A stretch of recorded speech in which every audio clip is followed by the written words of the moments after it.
Hello, ladies and gentlemen. Welcome back to another episode here on African Confessions. The following story that you're going to be listening to, it was sent to me by one of our dear sisters. The message reads like this.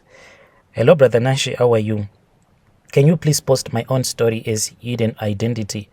My husband is no longer okay. I feel like my husband really needs help. We are here in South Africa. For a very long time, my husband used to beat me up. He was always aggressive and he was abusing me. There were times when I would wake up and I would find him on top of me. He would be sleeping with me when I'll be all dry. And when I would ask him why he didn't wake me up so that at least we can romance each other first so that I can get ready, rather than to act as if he was raping me, then he would beat me up. He was always aggressive. And after he would have beaten me up, that was when he would say that he was sorry. And you could tell that there was something that was bothering him. And he would say that I did not even mean to beat you up. And at that time, this made me to feel really confused, not knowing how exactly was I supposed to please my husband. Do you know that even my husband was like running mad for almost a month? But the way that he was running mad, it's not like people could tell that my husband was running mad. He does not want his family to know.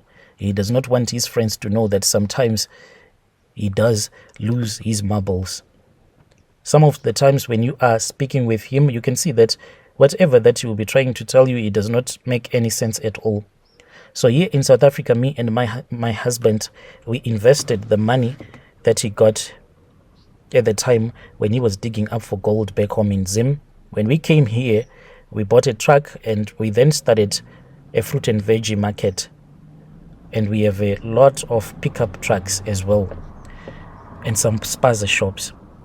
So what we do, Brother Nash, is that we go to the farms, then we buy your potatoes as well as some fruit and veggies. Then we sell them to those people that sell these items in town. That is how we make our money. So when I would go around with my husband, I would always leave him in the car, knowing that he was losing his mind. But then there was this other day when we went to this other farm. So at that farm, like when you want to buy anything, then first you go to the shed where you pay. Then you are given a receipt. Then you drive to the farms. So we wanted some butternuts, a lot of them on that day. So I was the one that was driving because my husband, he was acting as if he was a maniac. So when we arrived at the field, when we went to the field, that was when we had to wait in the queue because there were other vehicles that were being loaded. Then my husband got out of the car because he was acting as if he was normal again. When he got out, he then started shouting and laughing and running at people who were in the fields. Some people just thought that maybe he was joking because my husband, he used to be someone that was free-spirited, always joking around. People then saw that my husband is now going mad. This was after he had approached these other women that were busy loading the butternuts into this other pickup truck. He picked up one butternut that was lying on the field. So when he picked up that butternut, he then acted as if the butternut, it was his manhood. Then he started pointing at women and saying that, look at my big manhood. Don't you want this thing? Don't you want, look how thick it is.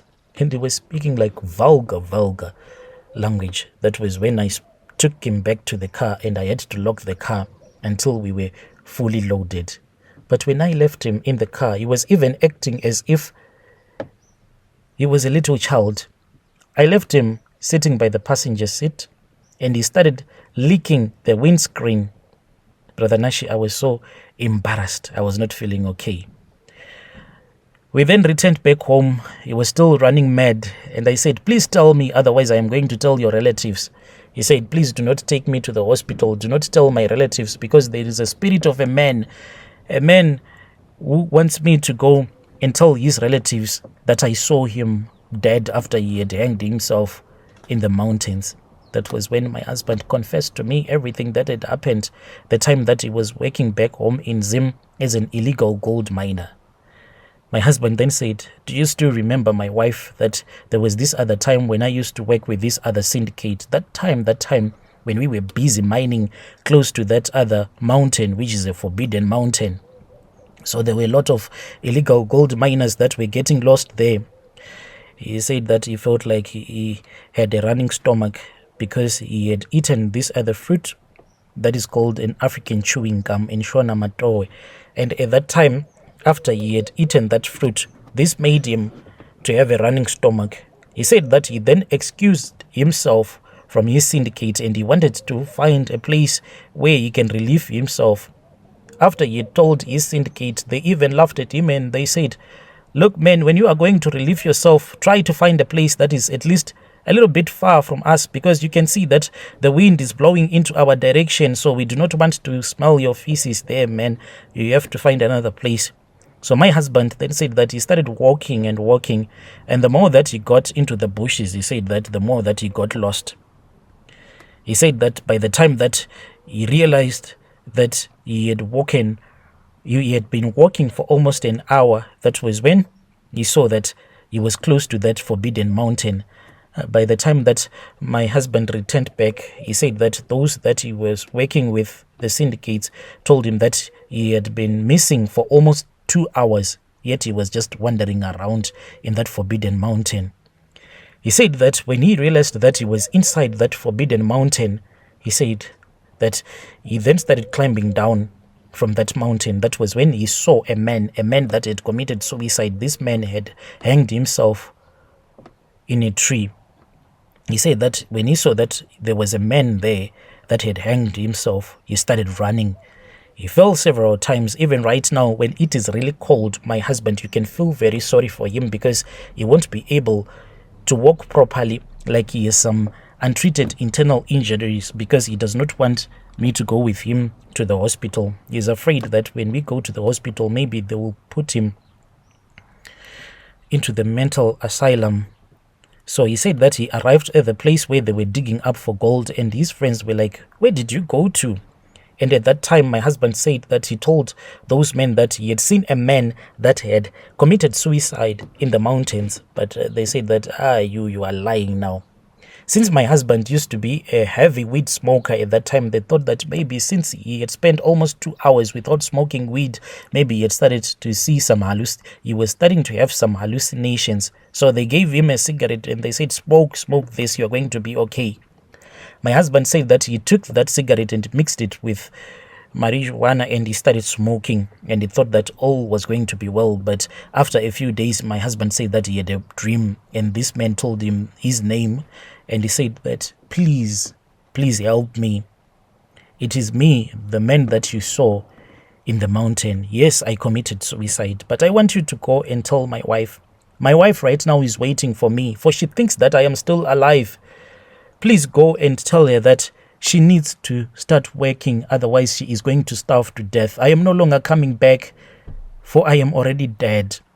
This man, this spirit, then confessed to my husband that the reason as to why he had committed suicide, it was because him and his syndicates, when they were busy digging up for gold, they had found a lot of gold, and after they had sold the gold, they were given a lot of money. And because he had not slept with a woman for a couple of weeks, that was when he thought that it was a good idea for him to go and purchase the services of a prostitute. So he went there with all the money that he had, and he slept with that prostitute.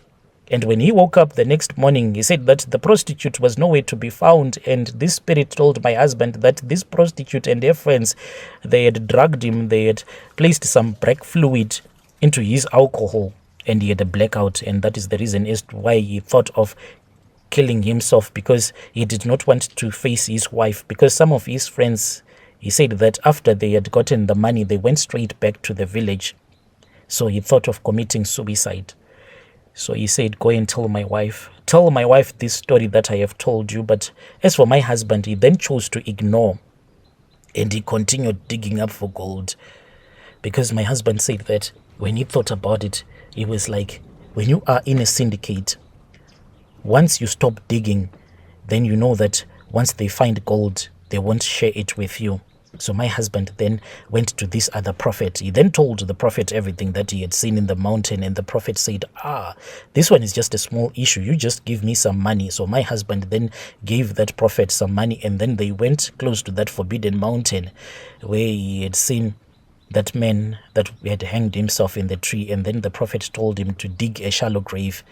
And after he had dug up a shallow grave, that was when he was given a $10 note, a 10 US dollar note, and he was told to place that 10 US dollar note inside that shallow grave. And then the prophet told my husband that he had to pretend as if he was speaking with that man that he had seen that had committed suicide. And my husband, he was like, "Dear friend, oh dear friend, do I know you?" "No, I do not know you. I never knew you when you were still alive. You and I, we are not related by blood. We are not related at all. When you came here to dig up for gold, you were fighting for your family. So let me be, because I am trying to fight for my own family. I am trying to give my family a better life. You told me that your wife is starving to death, and now you are telling me that if I go and tell your relatives that you are dead, then they are going to pay me. How much are they going to pay me when you were still alive? You were very poor. So I cannot go and speak on your behalf. Please find someone else. With this money that I am holding, this money that I am placing in this grave, please let it be a sign that I cannot work with you, my friend. Please choose someone else, not me, to inform your relatives. I have declined the offer that you wanted to give to me. Please find someone else." And he placed that $10 US note into that shallow grave and he buried it, and he continued working. My husband made so much money. We were able to buy a residential stand in Harare, and we thought of coming to South Africa. But my husband has since told me that he has no peace.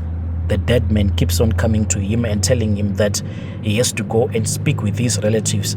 My husband, I have tried to convince him, but he does not want.